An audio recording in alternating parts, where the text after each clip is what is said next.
이야기는 그러면 이제 이것이 중국으로 넘어오는데 중국에서는 이런 사태들을 그러니까 기존의 어떤 문명의 틀들이 있었죠. 중국 문화도 황하 지역을 중심으로 해서 세계 4대 문화가 일어난 곳이니까 자신의 문화를 이미 갖고 있었습니다. 그 문화와 인도 문화가 들어오면서 서로가 이제 충돌하기도 하고 서로 이제 습박하기도 하는데 어쨌든 정신적인 측면이나 수행의 측면이나 이런 또는 여러 가지 문화적인 측면에서도 불교가 갖고 있었던 게 조금 더 앞서간 부분이 많았습니다. 그래서 훨씬 더 많은 영향을 받았는데 근데 중요한 거는 그것을 담을 수 있는 그릇이 중국 속에 있었다는 겁니다. 그 틀에 따라서 물이 부어졌고 그래서 그 틀 안에 그 그릇 안에 들어가 있는 물이 중국 불교다 이렇게 말씀드릴 수 있습니다. 그럼 뭐가 그 중국 불교를 만드는 그릇이었는가? 이 점을 이제 오늘 이야기하려고 하는데 그것이 이제 간단히 말하면 일이라는 겁니다. 일은 달아나다라는 이야기입니다. 달아나다 그래서 도망간다는 이야기입니다. 쉽게 말하면. 그래서 저희들이 일민이라는 말이 있어요. 일민은 세상을 피해서 도망가는 사람들입니다. 근데 이거를 조금 더 고상하게 말할 때는 은일이라고 말합니다. 은일하다는 것은 세상을 피해서 도망갔는데 그 도망간 것이 굉장히 고상한 행위라는 거죠. 그러니까 예전에는 이제 살기 힘들어서 뭐 정치 체제에서 박해를 받아서 이렇게 도망간 사람들도 많습니다만은 그게 아니라 어떤 신념에 따라서 또는 내 삶을 좀 더 고고하게 살기 위해서 세상을 버리고 도망간 사람들이 있어요. 여러분들이 아마 딱 떠오르는 사람이 있죠. 누가 있습니까? 중국 문명에서 가장 유명한 몇몇 그 아주 청렴하다고 알려진 또는 충절로 알려진 사람. 예, 백이숙제입니다. 그들도 세상을 피해서 도망간 사람입니다. 그래서 그들을 이제 조금 더 높이 말해서 은사라고 표현합니다. 숨은 선비들 이렇게 이야기합니다. 그러니까 다 일민, 은사 뭐 이런 말들이 다 같은 이제 의미를 갖고 있는데요. 이때 이제 백이숙제가 도망을 가고 그 수양산에 들어가서 그냥 세상에 나오지 않은 이유는 뭐냐면 정치적인 이유인 거죠. 네. 그래서 그때 이제 내가 세상에 그런 명리를 탐하고 무도한 세상에 내가 섞여들지 않고 고고하게 나의 어떤 지주를 지키면서 세상에 나가지 않겠다. 이런 사람들이 있었던 거예요. 근데 이 전통이 백이숙제에서 시작된 게 아니라 훨씬 이전부터 있었습니다. 그래서 중국 문명을 이제 문명사적으로 조금 큰 틀에서 이해를 해본다면은 하나는 세상으로 나아가는 흐름이고 또 하나는 세상으로부터 물러나는 흐름입니다. 아주 독특하게 중국 문명에는 나아감과 물러감이라는 두 개의 어떻게 보면 반대되는 그런 문화적인 그 요인이 함께 공존하고 있었습니다. 그래서 나아가는 사람, 세상을 향해서 나아가는 사람, 그 사람들은 정치 세계에 들어가는 사람들이에요. 그래서 우리 진사라고 하죠, 그죠? 그래서 세상을 향해 나아가는 사람들입니다. 그래서 그 사람이 이제 자기 역할을 한다는 거는 중원에 나가서 자기 뜻을 펼치고, 그죠? 국가와 민족을 위해서 뭔가 의미 있는 일을 하는 것이 사람으로서의 가장 보람 있는 일이다. 이렇게 이제 그들은 생각했고, 근데 그런 사람들만 존재했던 게 아니라 그 세상이란 거는 유한하다. 그런 세상은 그렇게 의미가 궁극적으로는 의미 있지 않다. 그런 것도 한갓 그냥 그때 그 순간에 어떤 의미일 뿐이다라고 하면서 세상에서 물러난 사람들이 존재합니다. 그것을 은일이라는 표현으로 이야기하거든요. 근데 그 이제 나아감과 물러감에서 주로 나아감 쪽에서 어떤 세상을 바꾸고 그 세상을 좀 더 좋은 세상으로 만들려고 했던 사람은 이제 육아적인 사람들입니다. 물론 육아만 있는 게 아니라 법가도 있고 병법가도 있고 수많은 사람들이 있는데 어쨌든 그 세상을 자신의 어떤 신념에 따라서 바꾸어내고 사람들이 좀 더 살기 좋은 세계를 만들려고 하는 사람들이 있습니다. 그들은 모두 정치 세계에 들어갔습니다. 정치를 통해서 세상을 바꾸겠다. 그렇게 했던 사람들이고, 정치 세계에서, 근데 그러한 정치 세계에 들어간 사람들을 조롱한 사람들이 있어요. 그건 네가 해봤자 가능한 일이 아니야. 그렇게 너희들을 나름으로는 한다고 하는데 그거는 절대 그렇게 될 수 없어라고 하면서 한 발 물러서서 그걸 비웃고 그것이 한정적이라는 거를 말한 사람들이 있어요. 그게 여러분들이 이제 잘 아는 노자 장자의 흐름입니다. 그래서 이제 아주 유명한 이야기가 그 공자가 여러 주유 천하를 하면서 여러 위정자들을 찾아가고 그들을 설득해서 자기의 어떤 통치 이념을 그들을 통해서 실현하려고 하잖아요. 그죠? 근데 그 모습을 보고 노자가 정말 헛된 짓 하고 있다. 이렇게 이제 이야기했다는 거죠. 서로가 지향하는 바가 전혀 다른 거. 그런데 그런데 그러면 서로 완전히 다른가? 그거는 아니고요. 그 이제 논어 이야기 중에 그 이제 제자들을 쭉 불러놓고 너희들이 이제 정말 정말로 행복하고 정말로 즐겁고 정말로 한가롭게 인생을 산다면 뭘 하겠느냐라고 이렇게 물어보니까 제자들마다 하나씩 이야기를 해요. 어떤 사람은 정치적으로 훌륭한 그런 업적을 남기겠다. 또 어떤 사람은 부모님들에게 효도해서 좋은 그런 이풍양성을 만들겠다. 이런 이야기를 하는데 가장 이제 공자가 높이 평가했던 증삼이라고 하는 제자가 그러죠. 저는 날 좋은 날 기슭가에 가서 목욕을 하고 옷을 벗어서 옷을 털어서 예전에는 이제 빨래를 못하니까 옷을 털어서 이제 새 옷처럼 입었거든요. 그 옷을 입고 한가롭게 논을 겠다. 이렇게 이야기해요. 그래서 제자들의 이야기를 모두 다 듣고 나서 공자님이 나는 점을 따르겠노라 이렇게 이야기합니다.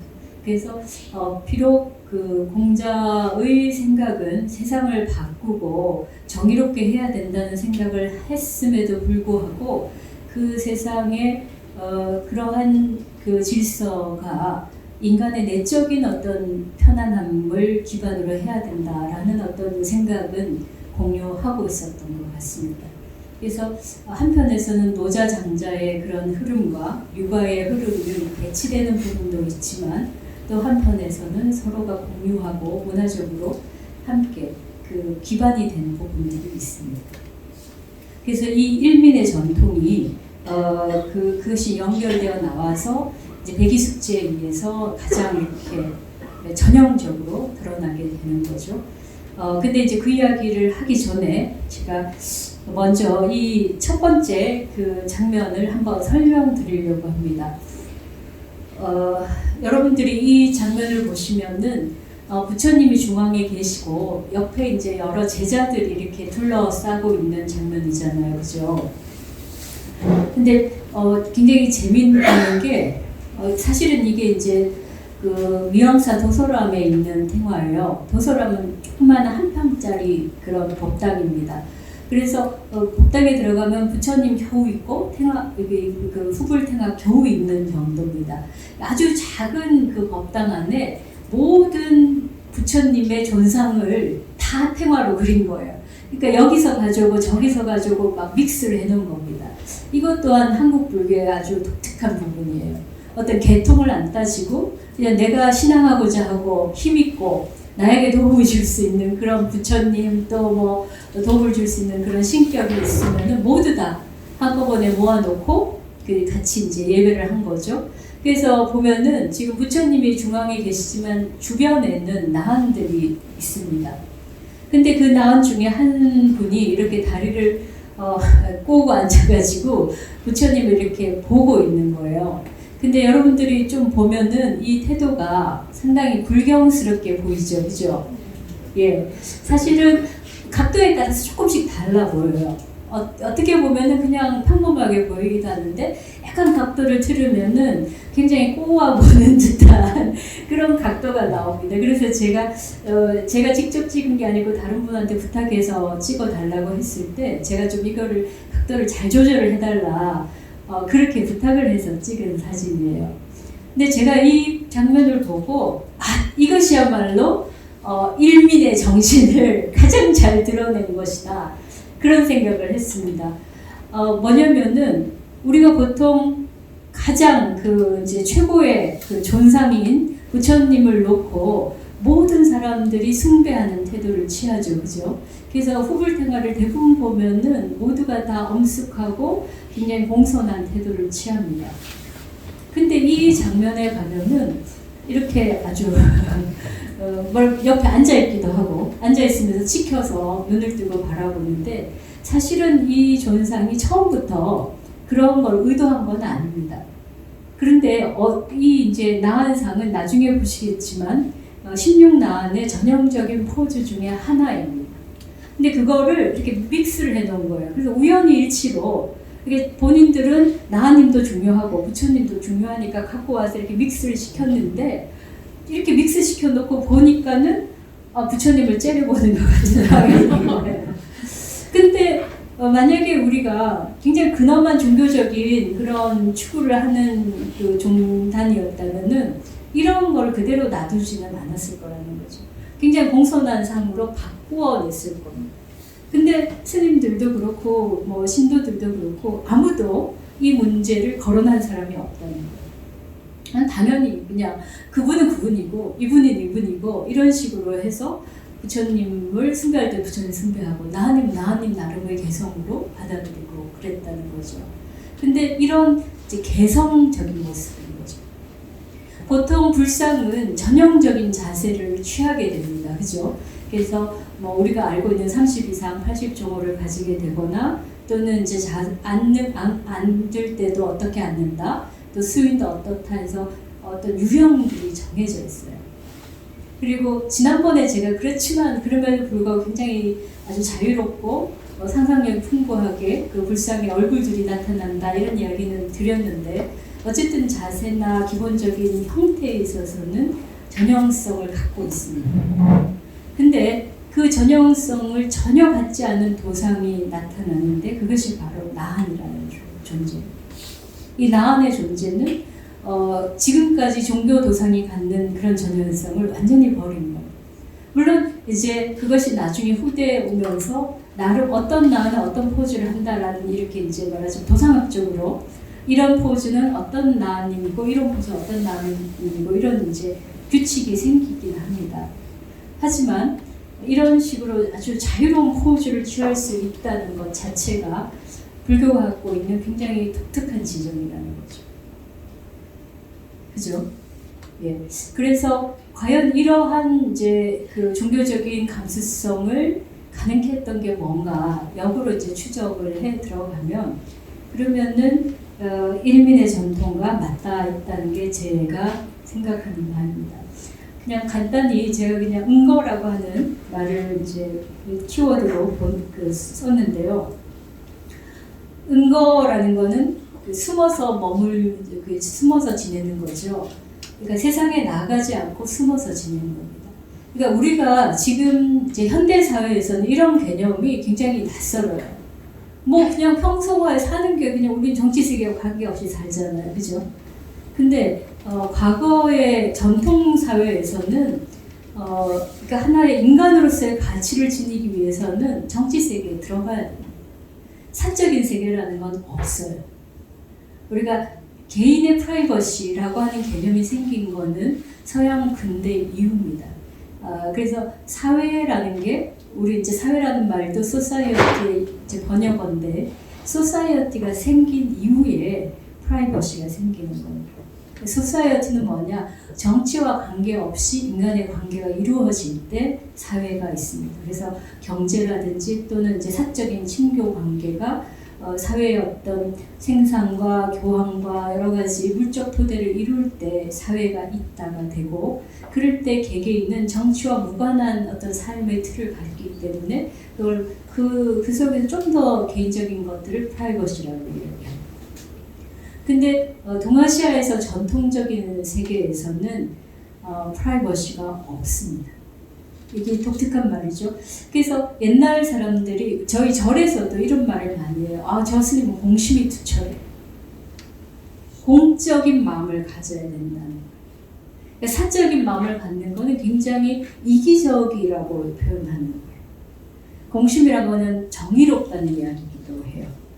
그러니까 옛날에는 그러니까 자신의 삶을 공적인 삶만이 가치로운 삶이라고 보는 거예요. 그러니까 사적인 삶은 가치로운 삶이 아니었어요. 그래서 사사로움이라고 말하면 굉장히 문제성 있는 삶의 방식을 말합니다. 그런데 그렇게 해서 그러니까 제가 드리려는 말씀은 동아시아에서는 정치적인 삶 아니면은 삶이라는 거 없는 거예요. 그러니까 나아감만 있는 거예요. 세계로 나아감만 있는 거예요. 근데 모든 사람이 그렇게 나아가려고 해요. 실제로도. 그래서 중국인들은 자신의 어떤 삶의 목적을 공공연하게도 말하는 사람도 있지만 대부분의 모든 사람들이 자신의 삶을 역사의 한 페이지에 기록할 수 있다면 자신은 이제 잘 사는 것입니다. 근데 제가 천안문을 가보고 나니까 그 말에 이해가 되더라고요. 그러니까 너무나 많은 사람들 속에 존재의 의미가 없잖아요. 자기 존재를 드러낼 수가 없잖아요. 그런데 그 자기 존재를 드러내서 역사의 한 줄을 기록한다면은 엄청난 일인 거예요. 그래서 뭔가 세상을 나아가고자 하는 것이 중국의 문화적 토대 속에 굉장히 강력하게 뿌리를 받고 있는 겁니다. 그래서 많은 사람들이 나아가려고 해요. 그게 이제 정치 세계에 가게 되는데 과거에는 그러니까 위진남북조 시대 당나라 중반까지만 해도 귀족들의 정치 체제였으니까 그런 특별한 이제 그런 가문들만 이것들을 장악하고 있었다가 송나라 중반부터 과거 제도가 시행되면서 송나라 이렇게 오면서는 이제 관료 제도로 바뀌고 과거를 통해서 급제하면은 이제 신분 상승을 하는 거죠. 이제 관리가 될 수 있습니다. 그래서 말하자면 전 국민이 관리가 되려고 했다는 거예요.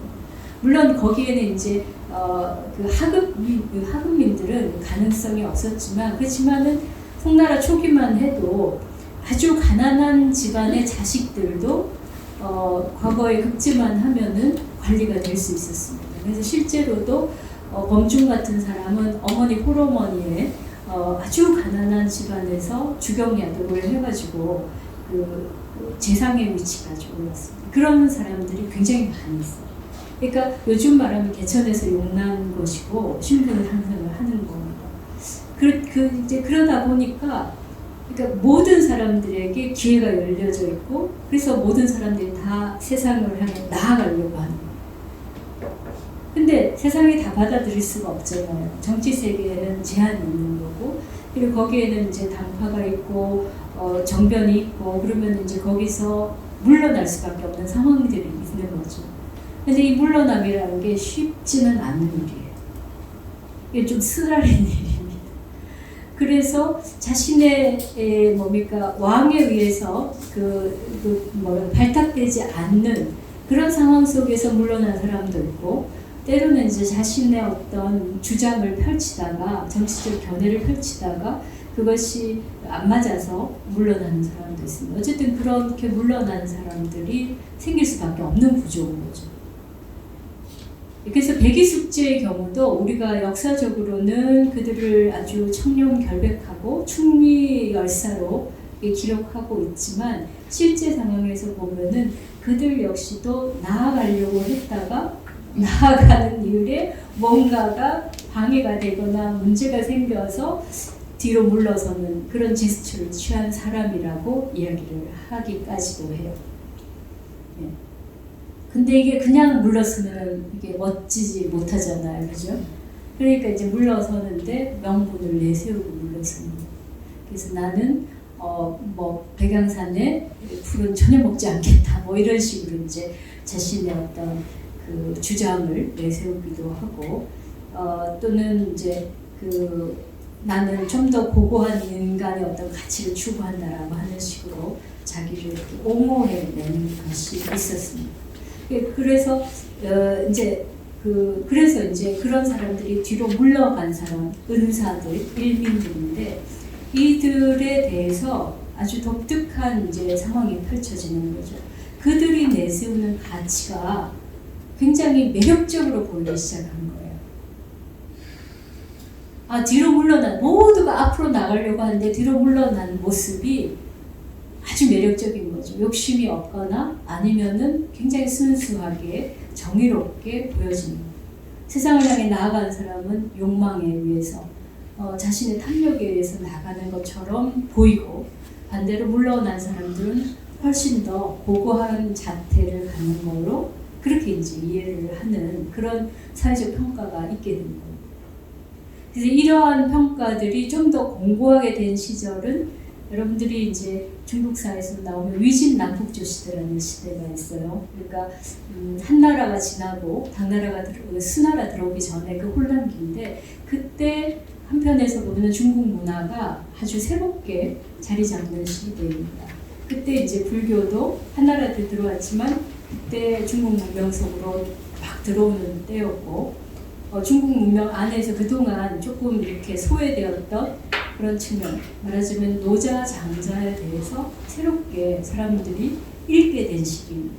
그래서 그때 이제 그 전까지는 육아적인 공부가 주류였어요. 그러니까 세상에 나가려면은 정치에 대한 치세를 배워야 되니까 유교 경전 공부를 했었어요.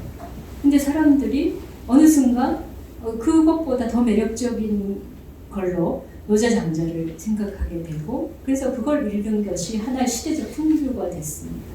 그래서 그 시대적 풍조 속에 나온 학문을 현학이라고 해요. 범을 현자에다가 학문 학자를 써서 현학. 그러니까 아주 그 동아시아에서 현이라는 건, 검다라는 거는 깊어서 검는 거죠, 그죠? 그래서 하늘천, 따지, 거물현, 누를황 할 때 거물현은 우주가 너무나 심원해서 꺼멓게 보이기 때문에 검다는 말을 쓰거든요. 그래서 현학이라는 말은 아주 심원한 그 형이상학적인 학문을 한다는 거죠. 그러니까 존재의 세계에 넘어가는 그런 학문을 하는 것을 현학이라고 합니다. 그래서 이제 노자 장자에 대한 새로운 주석서가 이때 나오고, 그리고 이제 사람들이 모여서 어떤 정치에 대한 이야기를 하는 게 아니라 정말 고상한 이야기를 한다. 그래서 나온 이야기가 청담이라는 말이 나옵니다. 예. 그 고상한 이야기가 뭐냐? 도에 대한 이야기를 한다든지, 또는 뭐 예술에 대한 이야기를 한다든지, 이런 것들. 그것이 이제 청담입니다. 그래서 위진남북조 시대 때 시대적 풍조 속에 나타난 게 현학과 청담이다.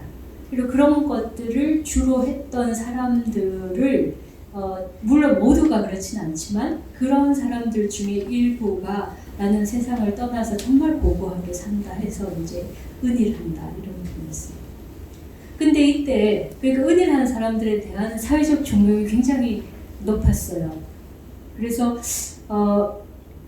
이제 뭐냐면 이 사람들이 정말 욕심이 없고 지혜로울 것이다. 노자를 보니까 너무나 지혜로운 거죠. 그 깊이도 뭐 심원하고, 그러니까 그런 세계 속에서 돌을 닦는 사람이라는 생각을 하게 됐고, 그래서 그들이 뭡니까 사회적으로 존경받는 이유는 굉장히 지혜로운 존재이기 때문에. 그러니까 우리도 도사 하면은 떠오르는 이미지가 있잖아요. 그 이미지가 말하자면 그때 만들어진 겁니다. 그러니까 도사들은 세상에 초연하니까 이 세상 사람들의 마음도 다 읽을 수 있고, 뭔가 세상이 돌아가는 이치도 다 파악하고 있고, 뭐 그런 이제 생각을 하게 되잖아요. 그런 이제 이미지들이 생기게 됩니다. 그래서 이제 그들을 존경하고 그 삶을 높이 숭앙하는 그런 이제 경향이 나타나죠. 근데 이제 재밌는 거는 이제 이렇게 이제 된 상황에서 사람들이 이제 그 존경받는 사람들을 왕사나 국사로 모시게 된 거예요. 왕들이.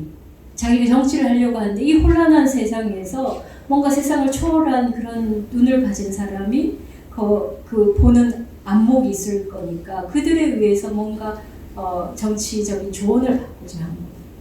그 조언 받는 사람 중에는 불교의 승려들도 있었습니다.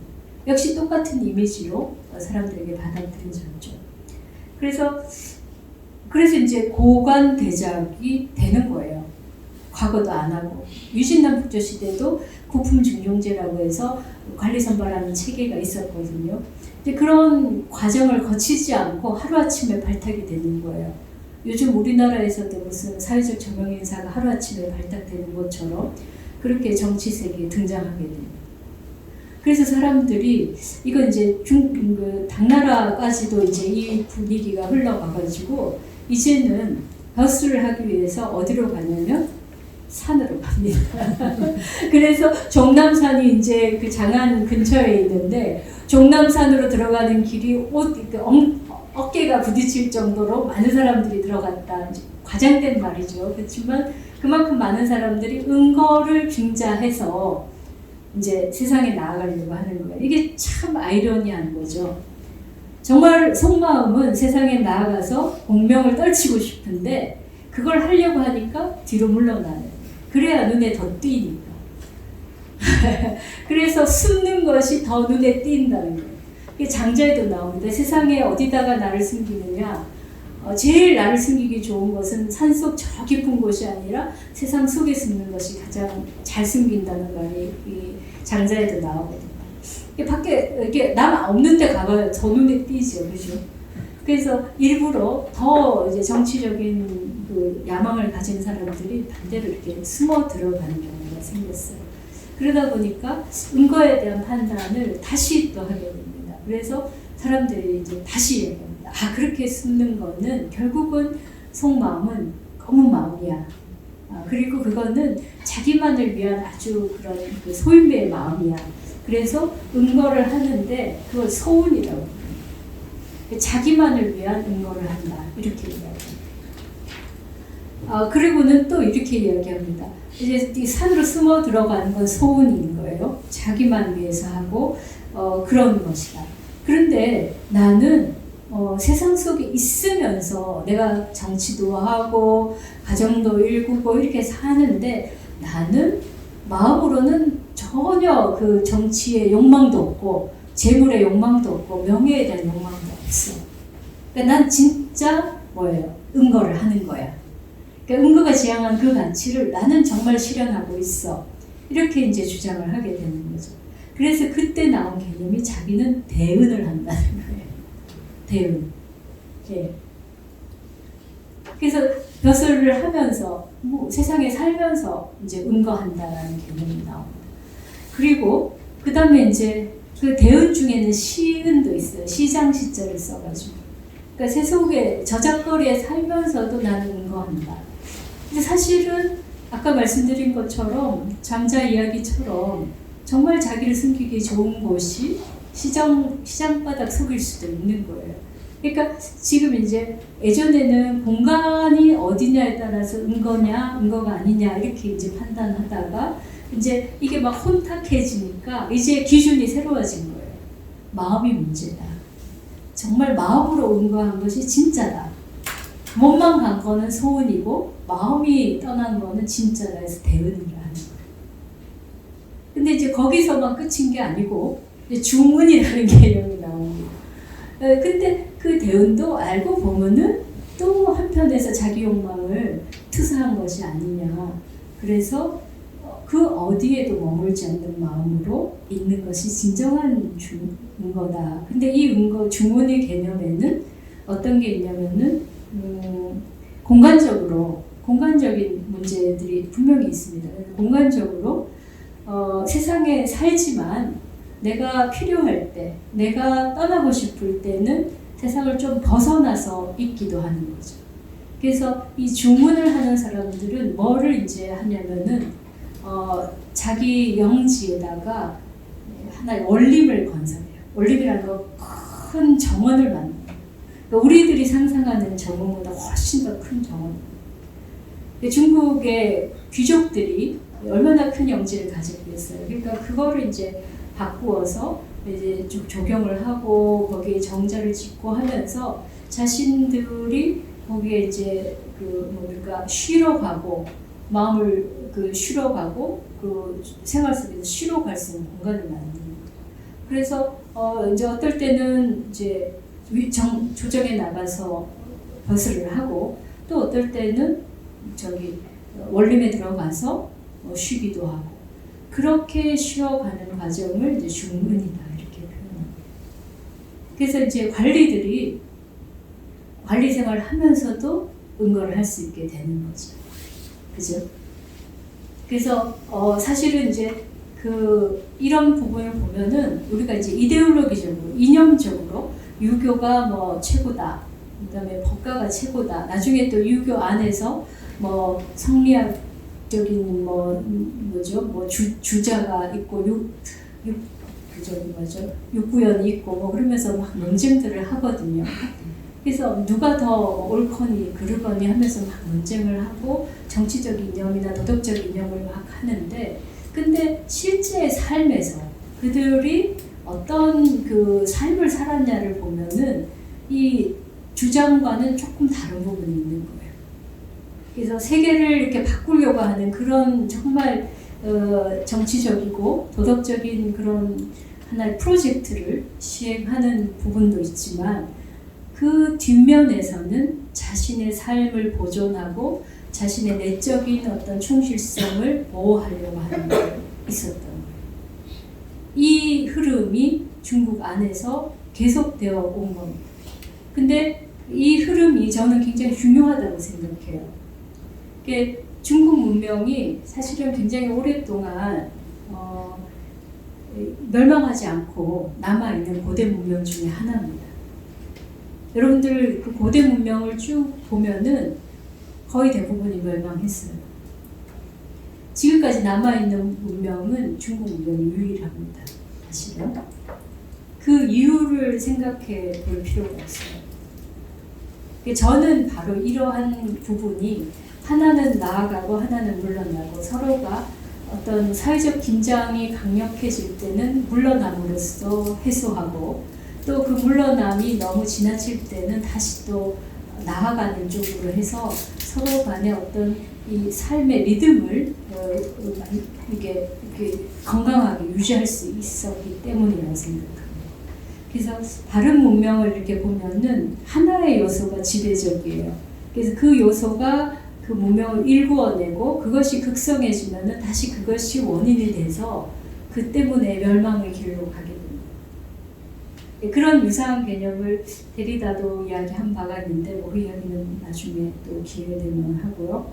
그런데 중국 문명은 하나의 원리가 아니라 두 개의 원리가 같이 작동하고 있었다는 거죠. 그래서 세상을 나아가는 사람들은 그 삶에 굉장히 의미 부여를 하고 세상을 바꾸고자 노력하는데, 다른 한편에서는 그러한 노력에 대해서 그것보다 나의 삶이 더 중요하고, 또는 나의 내면의 평화가 더 중요하고 라고 하면서 뒤로 물러나 있는 사람들이 있었던 거예요. 근데 그것이 어떻게 보면 굉장히 모순적인 건데도 불구하고, 이것이 한쪽의 사람들의 스트레스가 과도해질 때 그것을 되게 융화시키고 이완시키는 역할을 했고, 그것이 중국 문명이 지속적으로 이어갈 수 있는 하나의 원동력이었다고 저는 이렇게 이해를 하고 있습니다. 그래서 이건 이제 여러분들 중에는 이제 굉장히 정의로운 주장을 하고 있는 분들이 많기 때문에 이런 부분에 대해서 어떻게 판단하실지 모르겠어요. 근데 한편에서 보면 요즘도 사회 활동, 여러 가지 이제 사회 정의나 또는 소셜 저스티스 이런 쪽에 활동하는 분들이 굉장히 힘들어하는 부분이 이게 마음의 심적인 스트레스들을 어떻게 해소하느냐 문제거든요. 그럴 때도 사실은 이것을 중화해내고 자기 회복하는 기제가 필요합니다. 그래서 제가 잠깐 미국에 있을 때도 그런 이제 소셜 워커들이 명상을 배우러 왔어요. 그러니까 자기가 그런 이제 활동을 하면서 얻는 그런 너무 큰 이제 스트레스, 강박감, 이 중압감들을 해소하지 않으면 본인이 이제 무너져 버리는 거죠. 그래서 그런 것들을 명상을 통해서 해결했다는 거예요. 그래서 우리가 이 두 가지의 가치가 모순되고 충돌한다고 볼 것만은 아니다. 내적인 평화가 기반되지 않으면 그러한 요소들도 더 이어가기 힘들다, 이렇게 볼 수도 있습니다. 그런 부분들을 어떻게 조화롭게 하느냐는 이제 저희들에게 남겨진 숙제인 것 같은데요.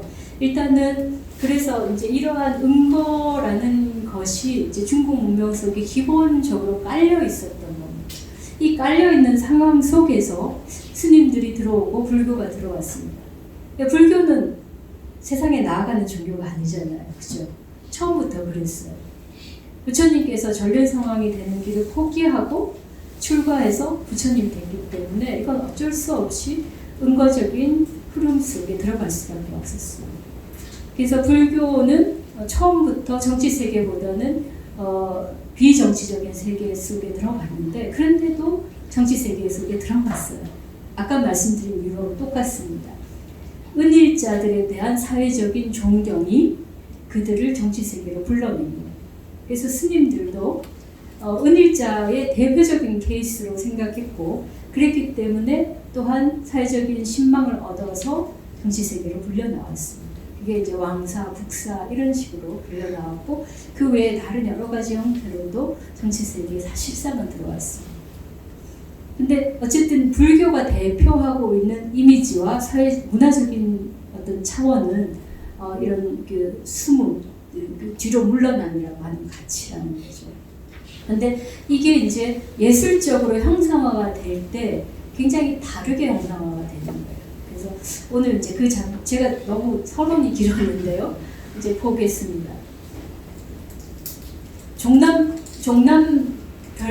종남별업이라고 하는 그 시인데요. 왕류의 시입니다. 여러분들 왕류는 중당 시대 때의 유명한 시인이에요, 그죠? 그래서 당성팔대가의 하나고 그 이제 벼로를 시불이라고 이야기해요. 200은 시선, 그 다음에 두보는 시성, 그 다음에 왕류는 시불이라고 합니다. 이 사람 자신이 굉장히 독실한 불자였습니다. 어머니가 독실했고, 그래서 어머니의 영향을 받아서 굉장히 깊이 귀의해서, 그래서 그 당대에 아주 큰 스님들의 비문도 쓰고 실제로 이제 수행도 했던 분입니다. 이분에게서 우리가 중요한 지점은 한 가지 중요한 게 은거 관련해서 중은의 개념을 자기 삶 속에 실현한 분입니다. 그래서 이제 이 정치적인 몇 가지 이제 여러 가지 곡절을 겪었는데 그런 와중에 자신의 영지였던 종남산 한쪽 자락에 있는 곳에다가 그 종남별업이라고 하는, 별업이라는 거는 장원이고 이게 진짜 원림이에요. 별장할 때 그 별자에다가 업은 이제 생계를 유지하는 그런 장소를 업이라고 하는데, 여기에 이제 염전도 있고 말하자면 뗄감을 이렇게 하는 그런 곳도 있고 해서 한편에서는 경제 활동이 일어나고 있는데, 그곳을 이렇게 말하자면 조경을 한 거예요. 이렇게 식재도 하고 정자도 짓고 또 수종도 자신이 이제 골라서 심고 해가지고 그곳을 굉장히 수려한 경치가 있는 곳으로 바꾸어냅니다. 그리고 그곳에 들어가서 삽니다. 그러면서 이제 그 살면서 거기에서 느꼈던 여러 가지 감성들을 시로 이제 읊어냈는데, 이 시의 내용이 보면은 굉장히 명상적인 내용이에요. 그래서 종남별업을 이렇게 조금 복잡하게 보이는데 그래도 하겠습니다. 중세파호도 중년에 잠옷 도를 좋아하다가 만가 남산수, 만년에는 종남산, 남산은 종남산을 말하거든요. 종남산에 기슭에 집을 지었다. 수는 이제 들이웠다 이렇게 되니까요. 흥례 매독주, 독왕. 흥이 나면 매번 홀로 이제 그 숲속을 거리로 들어갔다가 승사공자지, 그 가운데 기쁜 일이 있는 것을 스스로 안다. 그냥 홀로 그 숲 속에 들어갔을 때 그 속에서 스스로 기쁨을 누린다는 거죠. 그 다음에 유명한 구절이 나옵니다. 행도수궁처, 걷다가 물이 닿은 곳에 이르며 좌간 운기시, 앉아서 구름이 일어나는 것을 바라본다. 우연 치 임수, 우연히 그 숲속의 늙은이를 만나서 담소 무한기 이야기하다가 돌아갈 줄을 모르네, 이런 이야기입니다. 그래서 이것이 이제 응거하는 사람의 즐거움을 시로 노래한 겁니다. 근데 그 속에서 보면은 그냥 유유자적하고 완전히 자기 자신 속에 그 만족을 누리는 삶을 보여주고 있고, 그리고 그 자연 속에서 마음도 아주 편안해진 그런 모습을 보여줍니다. 그래서 사실은 정치 세계 속에서 나아가기도 하고 물러가기도 하면서 많은 이제 마음의 갈등을 겪는데, 그 갈등을 내적으로 해소를 하는 거죠. 이 이제 종남벼락에 살면서. 근데 그가 해소하는 게 그냥 단지 이 공간에 머물러서만 그런 건 아닙니다. 더 중요한 건 이 사람이 거기서 명상을 하면서 자기 마음의 내면으로 들어갔기 때문에 그것이 가능했다는 거예요. 그래서 이제 그런 이제 삶을 이제 왕류가 전형적으로 보여주고 나서는 그 이후로 많은 사대부들이 자기 집에 조금 이제 영지나 아니면은 조금 먼 곳에다가 이렇게 별장을 짓고, 그 원림이라고 그러거든요. 그렇게 해서 이제 꾸밉니다.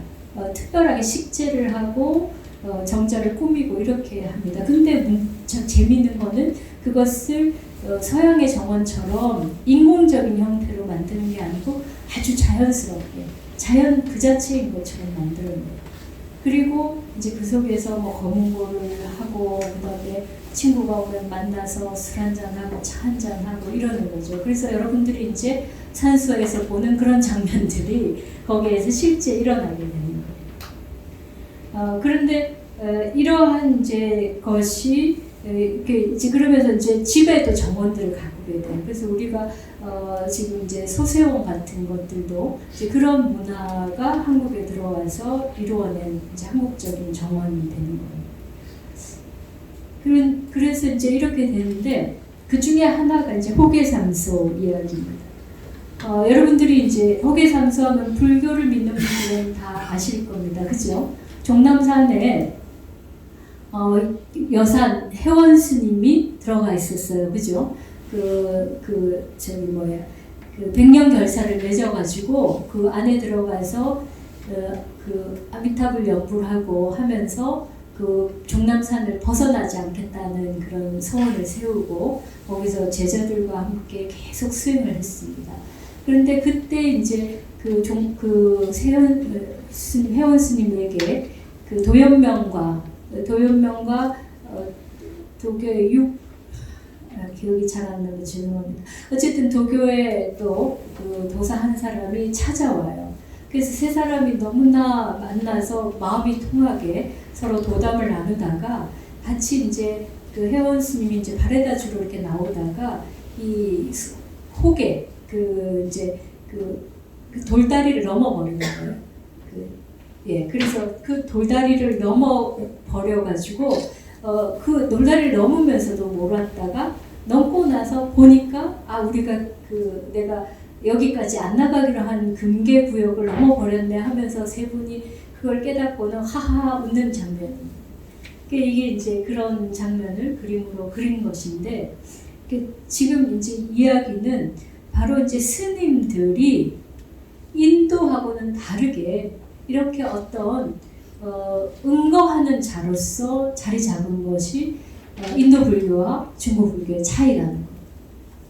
인도 불교에서는 스님들이 살았던 곳은 우리가 뭐냐면 도시 약간 외곽의 교회 지역에 살았습니다. 그러니까 물론 숲속에 수행자들이 없는 건 아니지만 주로 이제 정사들을 보면 도시 약간 외곽에 있었다는 거죠. 그렇게 보면은 세상과 계속 지속적으로 교류했었어요. 그거는 뭐 당연히 탁발을 하려면 그 시내에 들어가야 되니까 멀리 갈 수가 없었습니다. 근데 중국에 들어오면서는 이러한 이제 산속에 깊이 응거하는 것이 스님들이 기본적으로 하는 어떤 삶의 양식이 된 거예요. 그것이 물론 당연히 그 장안이나 이런 쪽에 절이 없었던 건 아니지만 중국 문화 속에서 어떤 그 수행자라고 하는 사람들은 세상을 물러나 있는다라는 그 기본적인 컨셉이 스님들의 삶에도 반영이 됐다는 겁니다.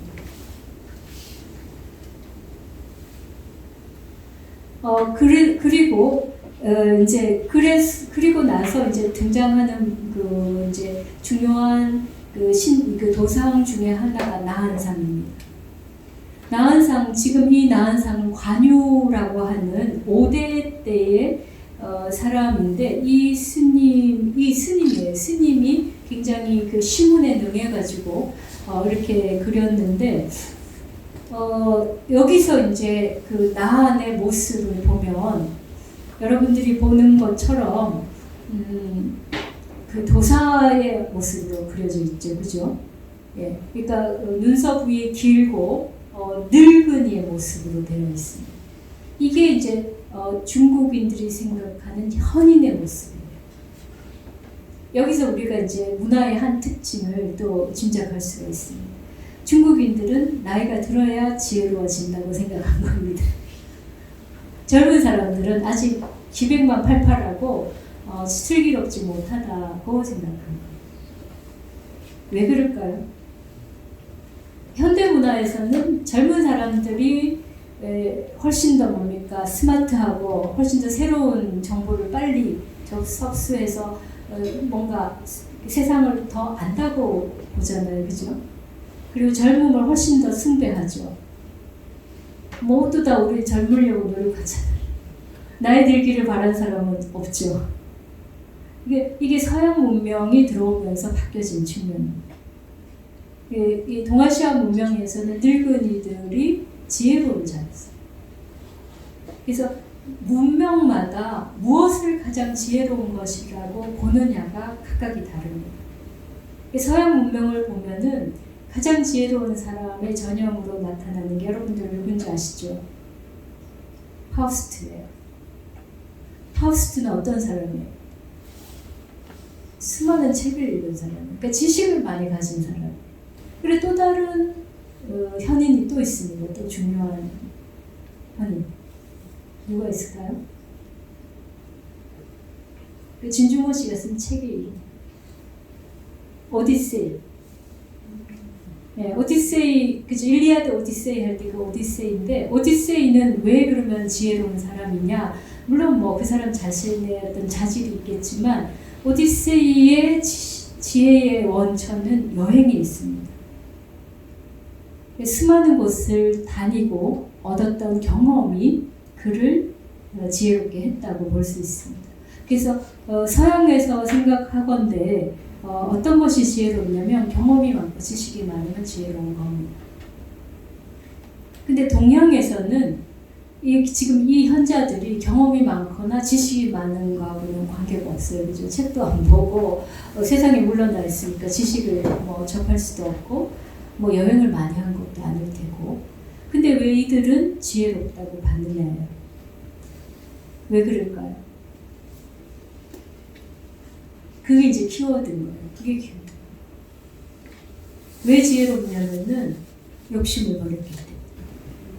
마음을 비웠기 때문에. 아까 은거한다는 개념에서도 그건 세상에 나아가지 않는다는 건 욕심을 버리는 거예요. 그래서 은일자들이 존경을 받았고 욕심을 버린 사람은 지혜롭다고 말해요. 그러니까 지혜의 원천이 다른 거죠. 그 욕심 버리는 과정 속에 우리가 보는 명상이라든지 또는 도교적인 수행이라든지 이런 것들이 들어가죠.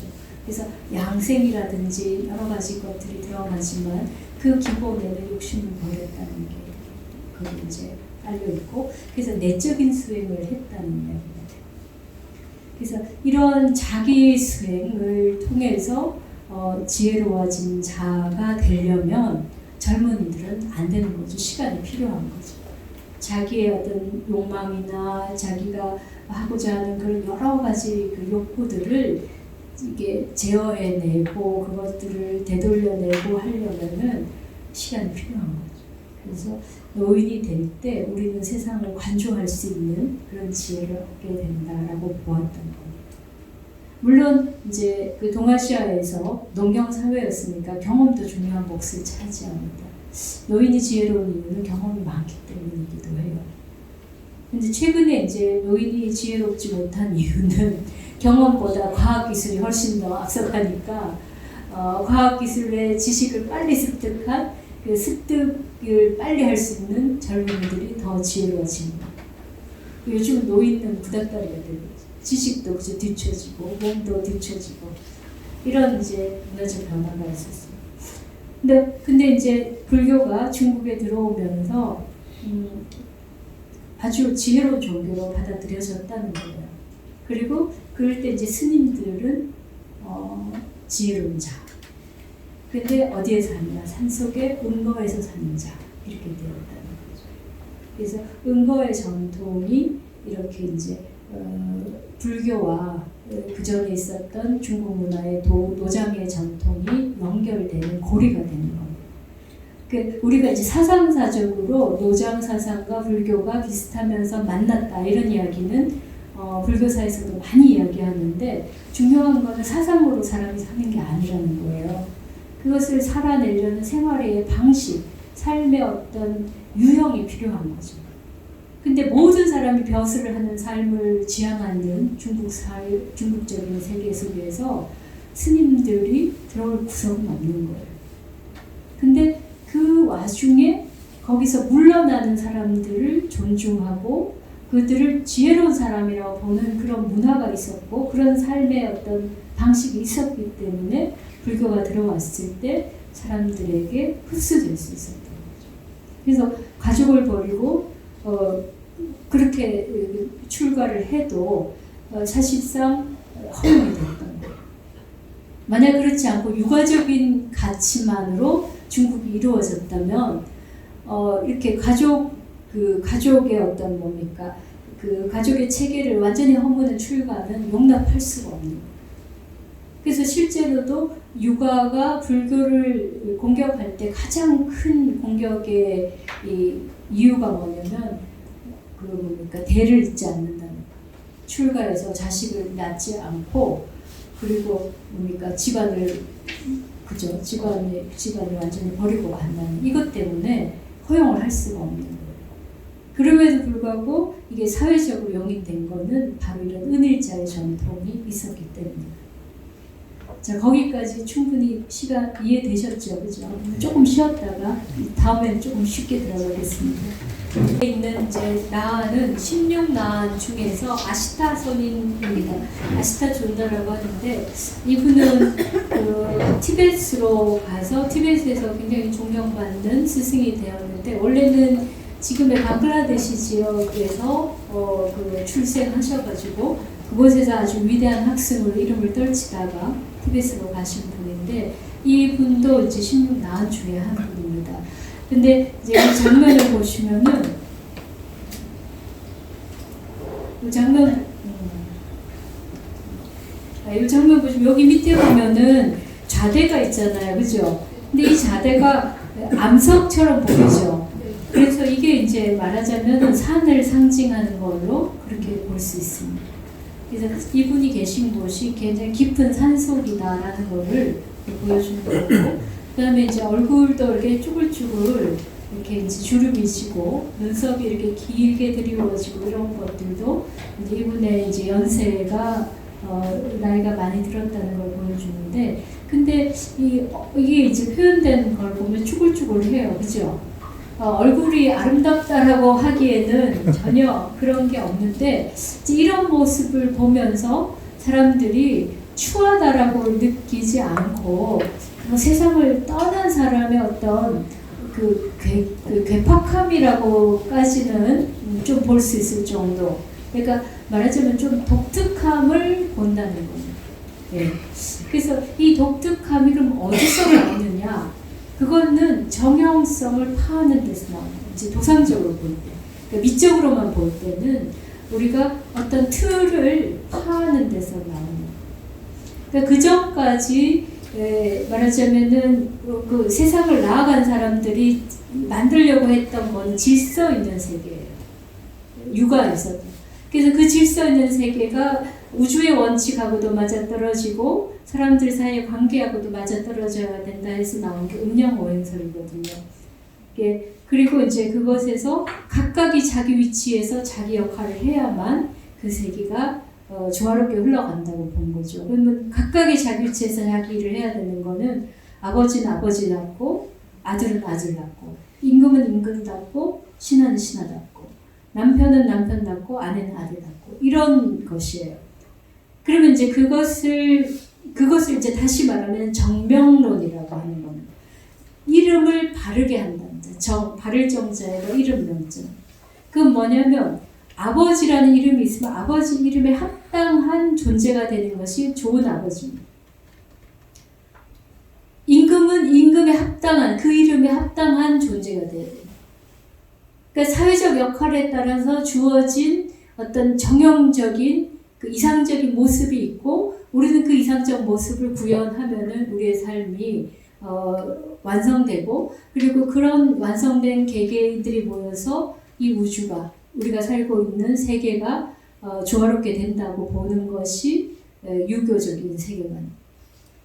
네, 그것이 이제, 물론 우리가 뭐 효도다, 충효다, 이런 건 중요하지만 그 아버지가 아버지라고 아들이 아들다울 때 그 관계 성립하는 것이 효도이고, 군주와 신하 사이에 그 서로가 자기 위치를 지킬 때 성립하는 것이 충의.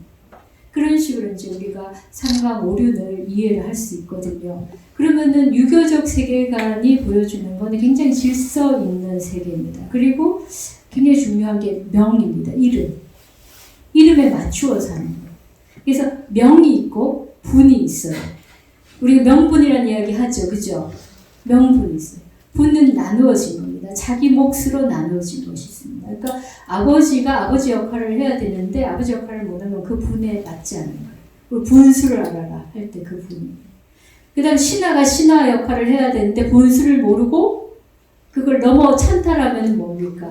역적이 되는 거죠. 그죠? 그래서 그 자기 분을 지켜야 됩니다. 그래서 명과 분을 지키는 것이 인간다운 삶을 누리는 방식인데 그러니까 우리들이 이제 요즘도 그게 남아있어요. 그래서 우리나라 사람들은 명분을 굉장히 중요시합니다. 이게 제가 보건대 한국인들 속에 DNA에 박혀있는 유교적인 관습이에요. 유교적인 문화입니다. 우리나라를 연구했던 많은 사람들이 한국은 여전히 유교의 나라다라고 이야기하는데 저 굉장히 동감해요. 우리 머릿속에 그 명분에 대한 생각이 굉장히 많은 거예요. 한편에서 우리 굉장히 이기적이고 욕망을 지향하고 특히 근대화 이후에는 정말 정말 뭐 사람들 안면도 몰수할 만큼 그렇게 쉽게 그런 이제 욕망을 따라가는 것들이 있지만 그러면서도 보면은 굉장히 명분을 내세우고 자기가 그렇지 않은 것처럼 주장하고 그런 모습들이 보입니다. 이게 이제 유교적인 세계관 속에 있었던 겁니다. 그래서 우리 뭐 그냥 그 상강오륜이나 이런 거가 중요한 게 아니라 어떻게 문화를 구성하고 그 세계를 질서지으냐 하는 거에서 핵심적인 키워드를 볼 때는 명과 분이에요. 그러면 이제 각각은 사회 속에서 자기 역할을 하는 거예요. 전체는 자기가 될 수가 없어요. 어느 누구도 전체가 될 수 없습니다. 그럼 전체가 되는 자는 누구냐? 하늘이에요. 하늘만이 전체가 될 수 있어요. 근데 그 하늘을 대신하는 자는 천자입니다. 그래서 모든 것을 통괄할 수 있는 위치에 서는 자는 천자, 황제이고 나머지는 전부 다 자기 몫의 분에 맞추어서 살아야 되는 거예요. 그러니까 정형의 틀 속에서 주어진 삶을 살아내는 것입니다. 이런 세계는 한편에서 보면 굉장히 정의롭게도 보이지만 다르게 보면 굉장히 답답한 거죠. 네. 그 도덕 질서를 엄격하게 지녀야 되고 우리 지켜야 되는 것들을 정말 그 신실하게 하는 건데 그게 그렇게만 이 사회가 굴러간다면 얼마나 이게 답답하겠어요. 그래서 육교 내에서도 항상 이게 대칭적인 개념이 나타나요. 주의 같은 사람이 그렇게 이제 아주 그 예제가 분명하게 확립된 사회를 만들려고 했다면 육구형 같은 사람은 좀 더 인간의 심성에서 우러나오는 자연스러운 감정을 존중하는 똑같은 육아 성리학자라도 도덕의 근원을 좀 더 감정 쪽에 두는 근데 이제 주의 같은 사람은 좀 더 형식화된 틀 속에 그 자신의 행동을 맞추어 가는 그런 후천적인 노력을 강조하는. 서로가 강조점이 다르면서 이게 학파적인 논쟁도 했고, 그래서 뭐 결과적으로는 주의적인 것이 동아시아를 다 이제 풍미했지만은 그 속에 여전히 이런 약간의 이렇게 그것을 파격시켜준 요소들이 유가 내에서도 있었고, 그리고 전체로 보면 유가의 대칭에서 불교나 도교와 그런 것들이 그 역할을 해줬다는 겁니다. 그래서 유교의 예술적인 표현들을 보면 굉장히 정형적이에요. 그래서 여러분들이 잘 아는 정악 들어보셨는지는 모르겠지만 정악이라는 개념은 아시죠? 그죠? 네, 그래서 그 궁중음악들이 주로 정악인데 여러분들 혹시 들었는지 모르지만 굉장히 지루합니다. 그게 뭐냐면 궁상각치우에서 전혀 어긋남 없이 그 정음을 그대로 해야 되는 겁니다. 거기서 약간의 샵이 들어가거나 내림표가 들어가면은 음이 아주 그 발음을 잃었다라고 이야기해요. 그러니까 음악이 지루합니다. 그런데 이제 이런 것들을 정형화를 그대로 간다면은 이게 사람이 숨막혀서 못 사는 거예요. 네, 그리고 아름다움이라는 것도 그런 아름다움으로는 질려버리는 거예요. 그래서 이제 새로운 형태의 미감이 나타나는 게 바로 이제 이런 식의 미감입니다. 그래서 이제 제가 이렇게 미술사적인 요소는 여기서 지금 다 빼가지고 약간 이제 이야기가 튀는데, 미술에서도 아주 정밀하게 묘사를 했어요. 저희들이 아는 산수화는 일부입니다. 중국의 초상화들 여러분들이 보신 분은 알겠지만 굉장히 정밀합니다. 그렇게 아주 세밀한 그림도 그렸어요. 그리고 그림의 내용은 대부분이 아주 그 미풍양속을 강조하는 그런 도덕적인 내용을 갖고 있었습니다. 그런데 그렇게 이제 완벽하게 잘 만들어낸 그 그림들에 대해서 아주 정말 잘 그렸다 해서 능품이라는 이제 그 뭡니까 품을 해주는 거예요. 품평할 때. 그래서 아주 그림을 잘 그릴 때를 능품이라고 그래요. 근데 그 솜씨 있게 잘 그린 그림. 근데 그것보다도 더 솜씨 있고 말하자면은 그 속에서 뭔가 생명력이 보여지는 그런 작품이 있다. 그럴 때는 신품이라고 그래요. 우리가 정신할 때 신자를 넣어서. 그 다음에 생명력뿐만 아니라 뭔가 오묘한 기운이 느껴진다 할 때는 묘품이에요. 이 세 개가 미술 작품을 평가하는 기준이었어요. 그 당나라까지도 그랬어요. 당나라 중반 후에 가면서 그때 이제 불교도 융성하고 중국 문화가 좀 많은 변화가 있는데 그때 새롭게 등장한 그 미술 품평의 개념이 있는데 그게 바로 일이라는 개념입니다. 아까 제가 처음 말씀드렸던 일입니다. 그래서 일품이 나옵니다. 일품은 이것도 저것도 아닌 거예요. 최고로 완벽한 것도 아니고 거기에 아주 신묘한 어떤 그 생명력이 느껴지고 뭔가 사람이 그 능력이 아닌 것 같은 그런 아주 높은 경지의 그런 그림도 아닌 거예요. 그럼 어떤 그림이냐? 아주 소박한 그림. 그런 모든 어떤 외적인 규제와 자기를 이렇게 단련하는 그런 것들을 덜어낸 그림. 그래서 이제 장자에도 그런 이야기가 나와요. 어떤 이제 그 재상이 자기가 이제 그 그림쟁이를 모아가지고 그림을 그리게 하려고 그 장안에 있는 모든 이제 화가들을 모았는데 그 화가들이 이제 거기서 이제 콘테스트를 하니까 정말 그 제일 높은 위치를 차지하기 위해서 와서 막 준비를 하고 어떤 사람은 소매 연습을 하고 막 준비를 하는데 나중에 어떤 사람이 한 명 나타난 거예요. 다들 막 열심히 준비하는데 이 사람은 늦게 나타나가지고는 그냥 옷도 해지고 있고 그리고는 그냥 아무 생각 없이 그냥 덜렁덜렁 하면서 코를 고고 자는 거예요. 사람들이 다 비난한 거죠, 이 사람이. 이게 아무 준비도 안 하고 그러니까 어떻게 그림을 그리겠냐. 이 사람 오지 말았어야 될 사람이 왔다 이랬는데 막상 이제 콘서트가 이제 시작되니까 딴 사람들은 막 애를 써서 그렇게 그리고 있는데 이 사람은 그냥 일필 위주로 그리는 거예요. 근데 그것이 가장 좋은 그림이에요. 여기서 왜 그게 가장 좋으냐? 왜 그게 가장 좋으냐?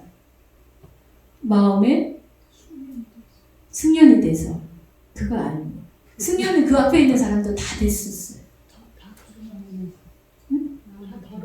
다 덜어냈기 때문에. 예, 뭘 잘하려고 하는 뜻이 없었기 때문에. 그런 상태가 가장 자유롭게 예술적인 기량이 나올 수 있는 그런 상태라는 거죠. 그러니까 지금까지 우리를 막 단련하고 외적으로 규제하고 뭔가 잘하려고 막 애쓰고 이런 것이 최고의 작품을 만드는 게 아니라 그런 걸 다 내려놓을 때 최고의 작품이 나온다는 거예요. 근데 그런 작품들은 정형성을 완전히 버린 거예요. 그래서 지금과 같은 이런 필이 나오는 거예요. 그 전에 이제 중국 문명에서 또 중요한 게 서예인데 서에도 이제 아주 그 왕이지체 같이 아주 이렇게 단정한 채도 있고 초서 같이 아주 확 날려 쓰는 것도 있는데 그 초서를 훨씬 높이 평가했거든요. 근데 어쨌든 그림 속에서도 이 필이 그냥 윤곽선을 그리는 그림이면 필이 중요하지 않아요. 근데 중국 붓은 그 서양의 유화는 이제 덧칠을 하기 때문에 필이 중요하지 않습니다. 색채가 중요해요. 근데 중국은 이제 수목을 쓰면서 물기가 많고 이 붓이 흐늘흐늘하단 말이에요. 그러니까 이게 중요한 게 힘을 어떻게 주느냐가 농담을 조절하고 이 기세를 조절하는 데 굉장히 중요한 거예요. 그래서 그 필이 이제 바로 이제 서예에서 바로 드러납니다. 그래서 서예를 굉장히 중요하게 여기는 이유가 그건데, 근데 그림 속에 서예적인 요소가 들어가는 거예요. 왜? 일필 위주로 그리니까 그건 서예적으로 그릴 수밖에 없어요. 그러니까 어떤 대상을 묘사한다는 측면보다는 자기 내적으로 느껴진 어떤 감흥을 그림으로 그려내는 거예요. 그래서 지금 이 작품에서 볼 때 굉장히 요즘 말하는 크로키 같은 작품이에요. 그죠? 그런데 이 크로키하고 다른 지점은 필이라는 거예요. 그래서 필선에서 자유로움이 느껴지고 거기에 생명력이 느껴지고 그런데 이제 그것이 파격적인 거죠. 어떤 정형성을 능가해버리는.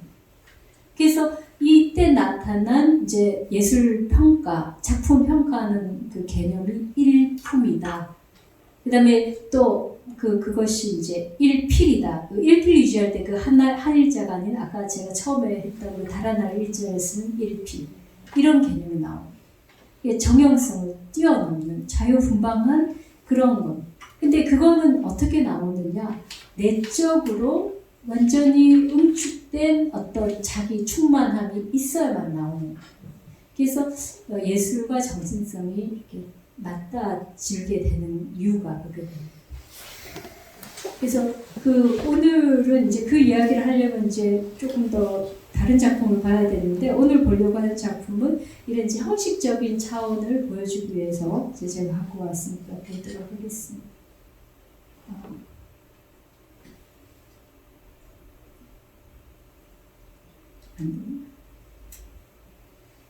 어떻게 노트북을 향해서 유튜브? 노트북을 노트북 향해서 아니고 그러셔야. 저 노트북. 노트북. 예, 이건 아니고 어디 읽었죠? 이건 아니고 제 이건 아니고 아까 잘 되던데. 네. 그래서 이제 나한이 이렇게 이제 숭배의 대상이 된 거는 500난 뭐 하듯이 이제 그 아라한 개념인 거 여러분 그건 설명 안 드려도 되죠. 그 아시죠, 그죠? 그래서 부처님도 아라한이고 그런 의미도 있는데, 근데 대승불교에 와서 라한이 이제 이렇게 숭배의 대상이 된 거는 부처님이 다음 이제 그 미래의 부처님 오시기 전까지 그 중간 시기를 그러니까 중생을 구제하는 역할을 하도록 그렇게 이제 맡겼기 때문입니다. 근데 이들이 어디에 있다고 경전상 말해지냐면은 산 속에 있다고 이야기가 되고 있어요. 그래서 나한이 산에 산다는 게 개념이 들어가 있고, 그래서 우리나라 신라 삼국유사를 봐도 삼국유사 속에 김수로왕이 도읍을 정하면서 이곳은 16나라에 살 수 있는 곳이다. 수려하고 산이 깊고 그래서 그런 곳이다. 이런 말을 한다는 거는 이제 이 우리들에게는 나는 산속에 사는 존재. 근데 그게 은이라는 존재라는 것이 자연스럽게 이제 들어왔다는 거죠. 그래서 경전적 배경과 중국적인 문화가 합쳐지면서 나안에 대한 개념이 생겼고, 그래서 지금 이것도 관유의 작품입니다. 그래서 보다시피 필선이 지금 이제 후대의 필선하고 조금 다르지만 그래도 보시면은 지금 옷의 필선이 굉장히 자유롭게 그려져 있어요, 그죠? 그래서 이런 거를 볼 때 기존의 작품하고는 다른 화풍이 나온다는 거예요. 네, 그 다음 또 넘어가 볼까요? 이거는 그냥 넘어가죠. 그 다음 거 보죠. 이것도 넘어가 보도록 하겠습니다. 지금 이 장면을 제가 일부러 가져왔는데요. 이거는 이제 송나라 그 당나라 말기, 송나라 초기에 해당하는 건데 거연이라는 그분도 스님이었어요. 그분이 그린 계산 행여도인데요. 계산은 지금의 이제 승산입니다. 승산. 가시면은 요 지금 장면을 볼 수 있어요. 그러니까 이게 이제 어느 장면에서 보냐에 따라서 그림들이 조금씩 달라지지만 실제로 가면 이렇게 높이 솟은 바위가 있고 그 위에 이제 이렇게 무슨 머리가 난 것처럼 이렇게 이제 그 나무가 나 있는데 요게 이제 그 대관산수라고 하는 중국식의 그 산수화의 한 이제 전형적인 모습입니다. 작품이 굉장히 커요. 여기보다 좀 더 높을 겁니다.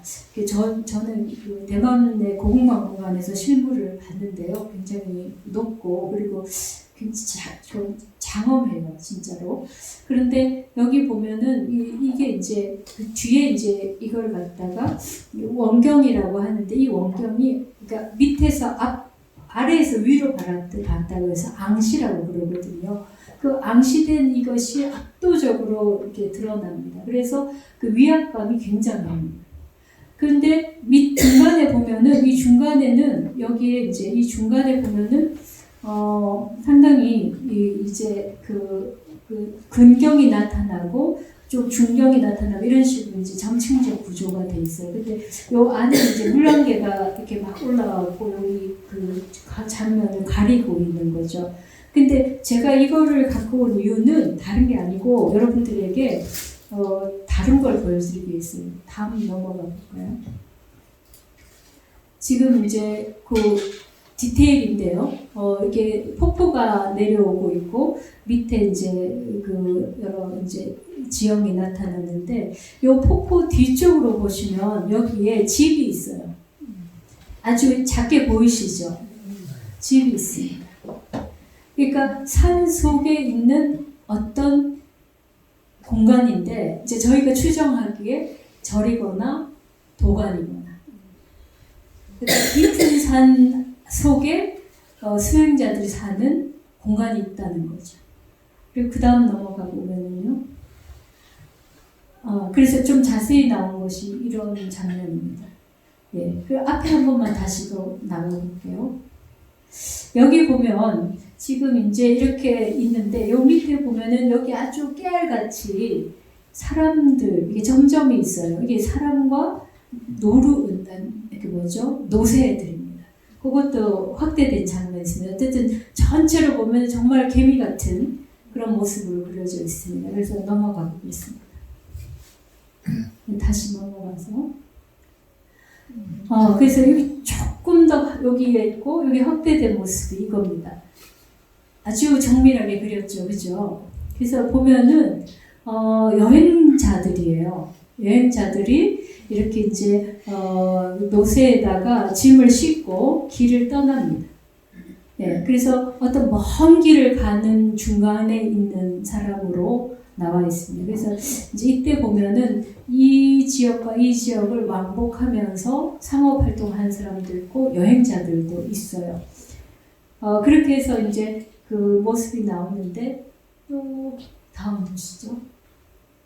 앞에 다시 넘어가면 여기에 제가 지금 자세히 안 보이는데 요 안쪽에 이제 이렇게 넘어가는 요쯤에 보면은 산으로 들어가는 사람의 모습이 있어요.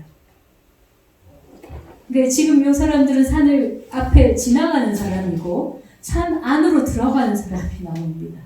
이 지금 처음에 봤을 때 사람이라고 도저히 아무도 등장하지 않을 것 같은 그림인데 자세히 보면은 사람이 많이 등장해요. 근데 그 중에 이제 한 사람이 요 산 안으로 들어가는 사람이 있어요. 그러면은 이제 그 사람은 우리가 이제 이렇게 도상적으로 볼 건데 이 사람은 이제 스님이다 이건 거예요. 그래서 산 속에 응거하는 존재가 이제 산수화 속에도 표현되어 있다는. 그래서 하나는 여행하는 사람이 표현되어 있고 하나는 산 속에 깊은 산을 향해서 그 안에 그래서 아까 그 건물이 절일 확률이 높다는 거는 그런 이제 그 수행자가 가는 목적지로 설정되어 있기 때문에 그래서 이런 이제 그 뭡니까 산수화 속에 그렇게 등장한다는 거는 이미 이제 그러한 그 삶이 보편화되어 있다는 거죠. 그래서 나안의 개념에는 여러 가지가 이제 그 중국적인 그런 이제 그 문화적인 이미지들이 이렇게 중첩되는데 거기에 이제 그 신선의 이미지 그리고 아주 현인의 이미지 아까 은사의 이미지 이런 것들이 거기에 부과되게 됩니다. 그래서 그 다음 이제 보시면은 저희들이 지금 이제 500난을 볼 수 있습니다. 그죠? 이거는 운문사 500난전인데요. 수많은 얼굴들을 한 분들이 이렇게 앉아 있습니다. 네, 그 다음 또 넘어가 보겠습니다. 다시 눌러보시면 네, 표정들을 보시면 각각이 다 다릅니다. 또 하나 더 눌러보시면 네. 그 다음 또 넘어가 볼까요? 네. 이제 호랑이를 안고 계신 분도 계시고 물론 대부분 그러니까 젊은 분도 있고 연세 드신 분도 있습니다. 또 넘어가겠습니다. 여기는 여러분들이 잘 아는, 잘 보셨던 분도 계실 겁니다. 그 거조암, 은혜사 밑에 은혜사 말사인 거조암에 있는 500난인데요. 거기는 꼭 한번 안 가보신 분은 가보십시오. 정말 다양한 그 나한님들이 계시고 그래서 나한의 어떤 그 파격적인 부분을 거기만큼 잘 표현한 것은 없습니다. 그래서 그림은 아니지만 조각적으로도 이렇게 전혀 그 정형화된 틀에서 그 맞지 않는 이런 조각이 등장한다는 것 자체가 그게 독특한 부분이라는 거죠. 그래서 이게 성인이고 우리들에게 그 신앙의 대상인데도 불구하고 지금과 같이 이렇게 천진난만한 어린아이로 나타난다. 그래서 아까 이제 일이라는 개념이 그냥 공간적으로 세상에서 물러나고 숨어 들어간다는 의미만 있는 게 아니라 그것이 이제 뭡니까 욕망을 벗어난다는 의미를 갖다 보니까 이제 욕망을 벗어난 존재들은 어디에도 걸리지 않는 모습으로 자신을 표현할 수가 있는. 그래서 유교적인 어떤 아주 그 예의범절이나 격식에 맞는 삶이 아니라 그거를 파하고 넘어가는 모습을 보여주는 거예요. 그래서 종교적인 대상인데 이런 아주 좀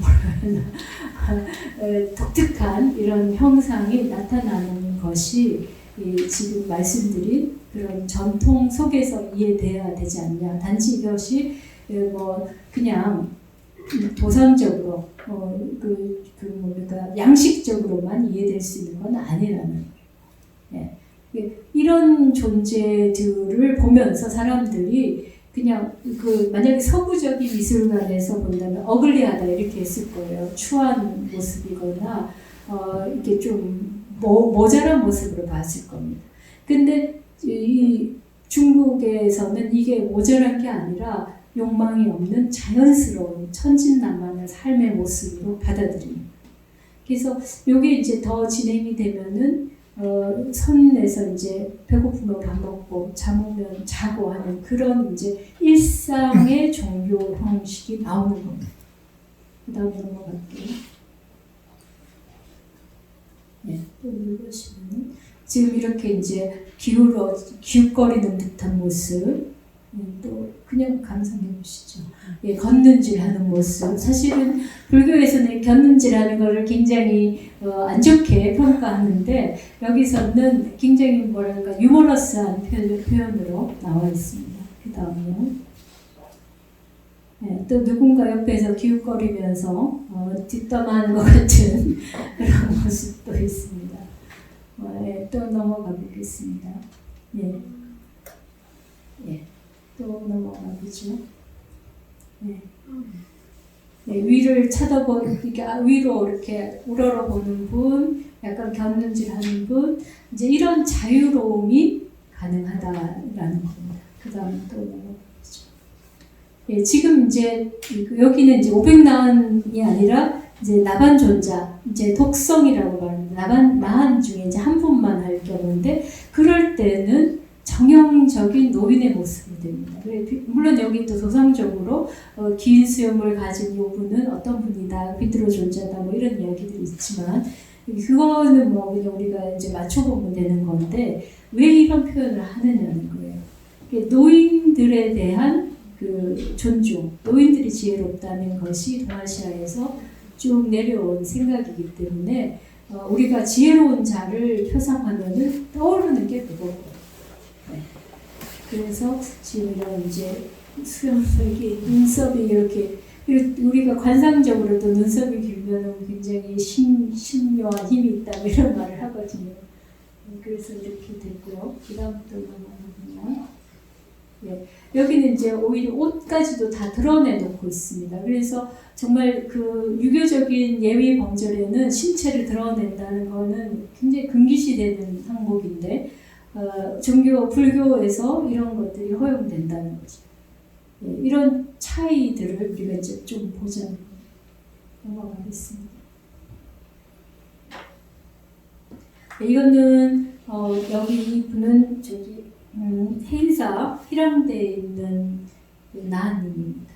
이 나한님은 여러분들이 보시면 어떠세요? 표정이 되게 편안하고 근데 애기 같죠? 노인네인데 애기 같아요. 그죠? 아주 그 순수하고 정말 천진난만함이 보이는 것 같아요. 그래서 이제 우리 이제 시골에 가면 촌노들께서 보면은 나이가 그냥 자연 속에서 그냥 아무 욕심 없이 살아서 그냥 그렇게 늙어가신 분 보면 이런 애기 얼굴을 한 분들이 계세요. 네. 근데 지금 이 희랑대 나한님을 보면 아이 같은 느낌이 들어요. 이게 우리가 생각한 성인의 모습이라는 겁니다.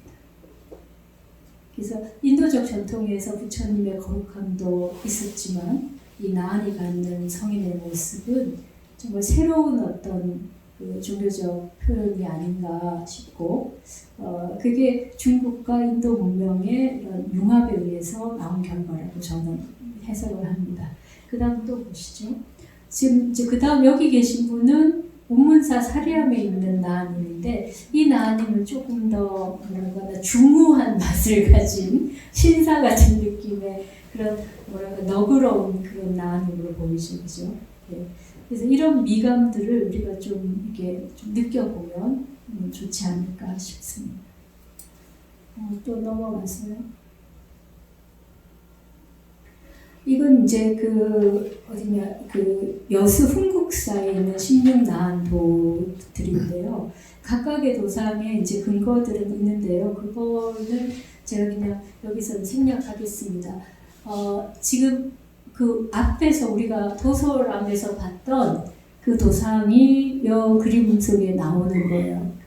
그래서 한번 보십시오. 지금 16나한들의 모습인데 지금 여기 나한님은 굉장히 가부좌를 틀고 아주 그 선정인을 했고 아주 뭐라 그럴까 진지하게 수행하는 그런 모습이죠.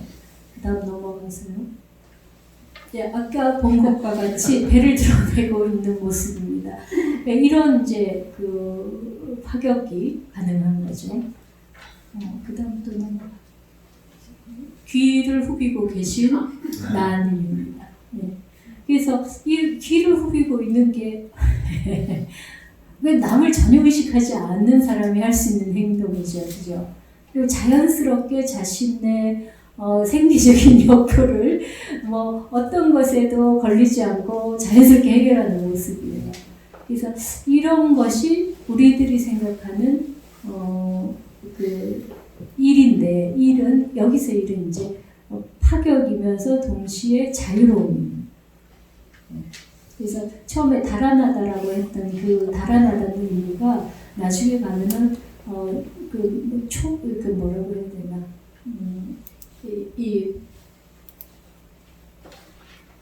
그 아주 소박하고 순수하고 그리고 성글고 그리고 어떤 꾸밈도 없는 것 이런 개념으로 바뀌어져요.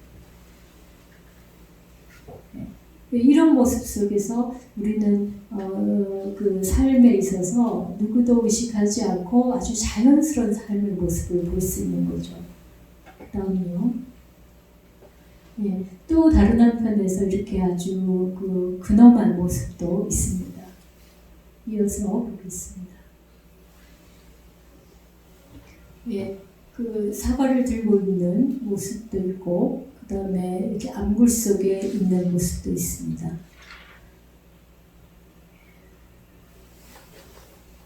지금 여기 보는 분이 아까 앞에서 봤던 분이에요. 사실은 그냥 위를 향해서 눈을 치켜들고 있는 모습이에요. 그죠? 근데 요 분을, 요 도상을 그대로 도서관에다 갖다 이제 그린 거거든요. 근데 배치를 부처님 옆에다가 딱 배치해 놓으니까 마치 째려보는 것 같은 그런 아주 희한한 상황이 된 거예요. 근데 어쨌든 그런 배치에 대해서 아무도 이게 문제가 있다고 생각하지 않았다는 게 저는 더 대단한 일이라고 생각해요. 그리고 무언가를 향해 이제 하는 분, 또 지금 여기 있는 분도 이제 아주 편안한 자세로 앉아 계신 분입니다. 다음 또 보면은요, 두 권을 쓰신 나님도 나옵니다. 두 권을 쓰신 분들이 많이 나와요. 그거는 이유가 있는데 주로 동굴 수행자들이 두 권을 썼습니다. 그래서 두 권 쓰신 분들이 나님들 속에 계속 나옵니다.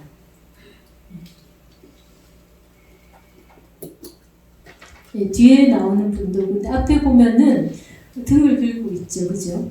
네. 네, 또 나무에 걸터 앉은 나님도 있습니다.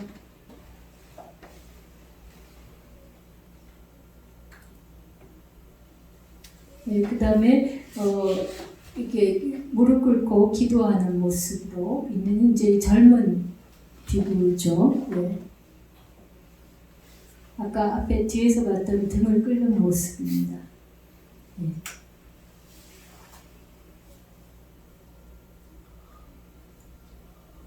네, 턱을 개고 계신 모습이에요. 그죠? 네.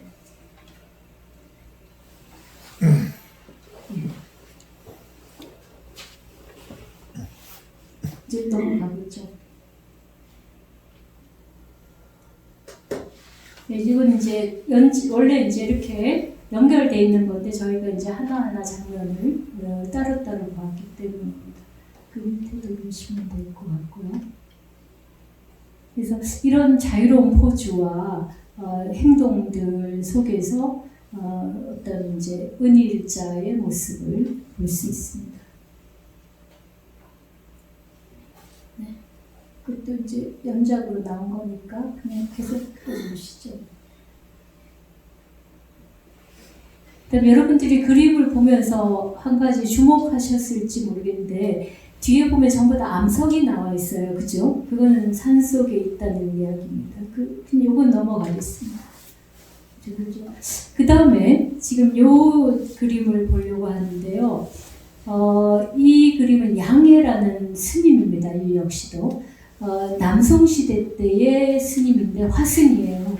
근데 이분의 그림인데 여기는 이제 발목 선인도입니다. 신선, 뭐 선인, 도인 뭐 이런 사람인데 스님일 수도 있고 어떤 누군지는 몰라요. 근데 요거에서 이제 저희가 보면은 굉장히 뭐 이렇게 형체적으로 단순화돼 있어요. 그죠?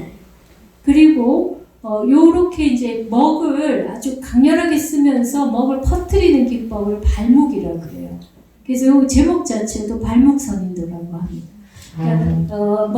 그래서 이제 남송 송나라 때를 가면은 이제 붓을 어떻게 쓰느냐를 이제 더 발전시켜 갖고 붓을 가지고 면을 표현을 해요. 선이 아니라 면을. 그러니까 지금 이런 장면들은 붓을 해갖고 그냥 옷섬을 확 그냥 그려낸 거거든요. 근데 이러한 이제 필선이 그냥 우리가 그 아웃라인에 그리는 그 필선하고는 전혀 다른 거예요. 그래서 거의 그 한순간에 자기의 그 뭡니까 내적인 역량들을 다 끌어모아갖고 순간적으로 거기다가 투여해가지고 그림을 그리는 거예요. 그러니까 여기는 미리 어떤 만들어 놓은 그 어떤 그 뭡니까 밑그림도 없고 그냥 즉흥적으로 안에 있는 것이 나오는 거죠. 근데 실제로 그냥 아무나 이렇게는 안 되는 거예요. 수많은 그 글을 쓰고 그림을 그린 사람만이 이런 그림을 그릴 수가 있는 겁니다. 근데 이제 이제 여기 이것이 이제 일품이라고 말해지는 겁니다. 아주 정교한 그림이 아니잖아요, 그죠? 근데 여기를 보면은 이 먹이 갖고 있는 힘, 그다음에 이 조형성이 보여주는 어떤 소박하면서도 굉장히 그 강력한 힘 이런 것들을 사람들에게 바로 느끼게 하는 거예요. 그래서 중국 그림이 이렇게 변화해 가는 과정에서 이런 이제 그림이 나오는 것도 이게 그 지금 제가 쭉 설명했던 과정에서 그 은일이라는 개념이 이제 내면적인 마음의 그 은일로 바뀌고 그래서 모든 어떤 의도를 내려놓고 그러니까 욕심을 내려놓는다는 거는 의도를 내려놓는 거거든요. 그러니까 마음을 완전히 비운 상태가 예술적으로 드러나는 그것이 이제 이런 조형적 표현이 되는 거예요. 이거는 어떤 의도를 가지고 내가 이렇게 그려야지 해서 그려지는 것이 아니라는 거예요. 예. 그래서 이제 그 전통에서 볼 때 이런 그림이 나옵니다. 근데 이런 그림을 많이 그린 사람들이 누구냐? 스님들입니다. 그 스님들 중에도 굉장히 조형적인 훈련이 된 분도 있고 아까 흥국사 그림 같은 것도 스님들이 그린 거거든요. 이렇게 이제 이게 뭔가 초본을 놓고 그린 그림들도 했지만 이렇게 이제 수묵화도 스님들이 그렸어요. 그리고 중국에서는 초기 이렇게 이제 산수화가 나올 때는 스님들의 그림이 굉장히 중요한 역할을 했습니다. 그래서 이러한 것이 이제 우리가 그 선불교 전통과 스님들이 이제 산속에서 은거에 살면서 세상으로부터 이제 모든 것을 버린 그런 그 소박한 마음에 잘 맞느냐 사실적이냐 아니냐 이런 거 안 따지잖아요. 그러면 뭘 보나요? 예, 이 어떤 표현 속에 있는 그 뭔가를 보는데 그때 이제 정말 그림을 보느냐 마음을 보느냐 이런 이야기가 나와요. 예, 그림의 대상을 보기보다는 그 그림을 그린 사람의 마음을 본다는 쪽이 더 맞는 거거든요. 예. 그래서 필이 중요한 이유가 그런 거예요. 필 속에 그 사람의 의식, 정신성이 들어가는 거예요. 근데 그림이 필과 연결이 돼버려요. 그래서 필목, 그래서 요즘 이제 동양화를 하는 사람들 중에 필을 살리는 사람이 없다 그래요. 그러니까 서예를 할 줄 아는 사람이 없다 그래요. 서예를 하는 사람은 간혹 있어요. 그런 사람은 난을 쳐도 난이 달라요. 근데 대부분 요즘 이제 그런 이제 서예적인 훈련을 안 하고 하다 보니까 이 형식적으로는 비슷하지만 이 그 필선이 용필법이라 하거든요. 필선이 안 살아나는. 네, 그래서 근데 그 필선이 나올 때는 자신의 그 의식 세계가 거기에 드러난다는 거예요. 그래서 사람들이 이 피를 보면은 그 사람의 의식 세계를 느끼는 거예요. 그러니까 여기 중요한 거는 어떤 대상을 그렸냐가 아니라 그 대상을 그리는 작가가 어느 정도로 자기 의식 세계를 단련하고 있는가 그거라는 거죠. 그러니까 이렇게 모든 군더더기를 다 덜어낼 수 있다는 거는 마음도 모든 걸 덜어냈다는 거예요. 그러니까 여러분들도 그렇잖아요. 집에 이렇게 인테리어 장식을 할 때 요즘 미니멀리즘 유행하지만 뭐 하나 덜어내기가 쉽지 않죠. 그죠? 하나 더 얹고 싶죠. 그죠? 근데 이게 덜어낸다는 거는 자기가 그만큼 자기 자신에 대해서 이렇게 엄격해야 되고 그리고 진짜 욕심을 벗어나야 되는 거예요. 근데 그림을 그리는 사람도 마찬가지. 무언가를 그리면서 피를 자꾸 줄여가는 거예요. 그 감필법이라는 거예요. 피를 점점 줄여가는 거예요. 줄일 수 있다는 거는 정말 사물의 엑기스를 자기가 보고 있는 거고 더 이상 마음에 어떤 나를 표현하겠다, 나를 드러내겠다 이런 마음조차 없는 거예요. 그래서 순수하고 담백한 마음을 이 그림 속에서 본다는 거예요. 네. 그죠? 그 다음 또 작품 보죠. 예. 여기는 늙은 스님인지 도산지는 모르지만 그분이 이제 호랑이를 베고 조는 모습입니다. 예. 이제 이 표현 자체도 그렇고 그림에서 이 피를 쓴 방식도 그렇고 그죠? 예, 여러분들이 보기에 너무나 천연덕스럽고 그리고 그냥 나도 거기 같이 좀 앉아있고 싶은 마음이 드시고요. 그죠? 예. 호랑이도 얼굴이 같이 졸음이 오고 아무 욕심 없어 보이는 거예요. 고양이 아니에요? 그럴지도 모르겠습니다. 예. 이렇게 이제 형식적으로 보면은 형식이 뭐 사람 얼굴이나 이런 것들이 파격이 돼버렸어요. 그리고 필선은 굉장히 힘이 있어요. 그렇지만, 그죠? 예. 근데 여기서 이제 그런 형식적 요소도 중요하고, 그 다음에 이것이 보여주는 세계입니다. 이 세계는 조는 세계예요. 졸음의 세계입니다. 그러니까 제가 이제 다른 곳에서도 그런 말을 하는데, 게으른 곳이에요. 그래서 우리 이제 스님 이름 중에 나홍화상 있잖아요. 그 나자가 뭐냐면 게으를 나자예요. 게으른 거예요.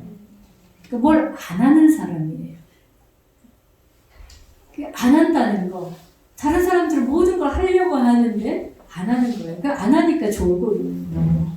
그러니까 사실은 이렇게 존다는 거는 이제 형식적 표현인데 이 졸음의 의미는 마음속에 아무 뭡니까? 작용이 없는 거예요. 무의인 거예요. 명상적인 상태에서 우리가 고요히 자선하는 모습도 그런 모습을 보여주지만 이렇게 졸고 있는 모습은 정말 아무것도 안 한다는 거예요. 네. 뭘 하려고 하는 의도가 없는 거예요. 네.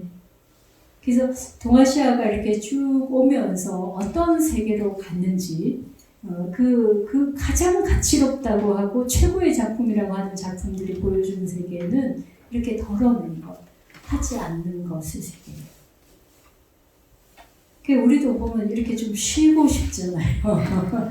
그죠? 여러분들도 이렇게 가서 동물하고 같이 앉아서 쉴 수 있다면 세상 얼마나 평화롭겠습니까? 그죠? 네. 또 볼까요? 이제 아까 그 양해의 발목선인도고 다시 또 넘어가보면 요거는 뭐냐면 똑같은 양해의 그림인데 200의 그림, 200의 초상입니다. 이태백. 그래서 이태백이 달을 보면서 읊조리고 있는 장면입니다. 근데 보시다시피 몸을 그리는데 필선이 한 2섬이면 끝난 거예요. 얼굴을 조금 자세히 그렸지만 그죠? 근데 사람인 거는 우리 알 수 있죠. 네. 네. 그 앞에 거 다시 한번 조금 더 볼게요. 네. 그래서 이런 그 모든 거를 덜어내고 심지어 필도 다 덜어낸 이런 그 이제 상태가 이게 궁극적으로 우리 이제 불교적인 회화가 가려고 했던 길이고 또 그건 동아시아의 그 저기 뭐죠 그 사대부들도 이런 이제 그걸 이제 그런 방향으로 가는 거예요. 그래서 문이나 전통에서 이런 이제 문화가 나오게 되는 거예요. 이제는 이제 시간도 다 됐으니까 그냥 쭉쭉 보고 넘어가겠습니다. 네, 이거는 이제 그 석가모니 부처님께서 산에서 나오는 장면이고요. 네, 여기도 양의 작품인데 육조 해능 스님이 이렇게 그 대나무를 이렇게 치는 장면이에요. 그래서 그러다가 깨쳤다는 이야기도 있거든요. 네. 그리고 아까 이제 목계라고 하는 분인데 이분의 작품은 일본에 많이 남아 있습니다. 근데 이제 관세음보살님하고 주변에 이제 두 동물인데 그 세부를 보겠습니다. 세부. 네, 요 목계 총나라 승려, 목계 뭐 근제 뭐 이렇게 돼 있죠. 그 다음에 여기도 장면인데 요런 이제 그 모습도 있습니다. 그 다음 또 넘어가면 여기는 구구조도인데 그 새가 이렇게 졸고 있는 장면이에요. 네, 이 그림은 정말 백미 중에 백미라고 저는 보는데 새가 조는 모습. 새들은 굉장히 예민한 동물이잖아요. 근데 이렇게 졸고 있습니다. 근데 역시 아까 보듯이 필선이 거의 없이 아주 몇 개의 그 문만으로도 세계를 표현하고 있습니다. 그다음에는 여기는 6개의 감을 그린 거예요.